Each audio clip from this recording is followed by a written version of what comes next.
In this video, I'll show you how to replace the battery in your Volvo XC70 key fob. This is an easy process that you can do yourself at home.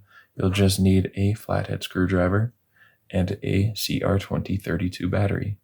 You can get these online, and if you're interested in picking one up, you can go down to the description, click that first link, and that'll take you over to Amazon where you can find these for a great price. To open this up, we want to flip over to the back and look here on this back section of plastic down on the bottom, and there's a small opening right here. It can be kind of hard to see, but what we want to do is take our screwdriver, and if you have kind of a common size like this, that's going to work. It can be better if you have a small one, but using the corner of this large screwdriver, we can just go in, push down into that indentation, and pry the back section off. And from here, you can just dump the battery right out of there.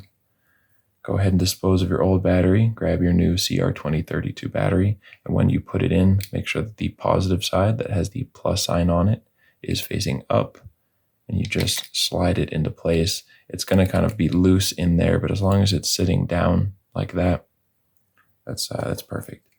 So once we put the back section on there, it's going to hold the battery into place. So make sure you click it down so that it's nice and secure. And there you go. That's really all it takes. You got a new battery in there that should last you for a very long time, and you are good to go. So I hope you found this helpful. If you did, feel free to leave us a like or a comment. And if you ever need help with another one of your keys, you can come back here to this channel and we'll help you out with a tutorial just like this one.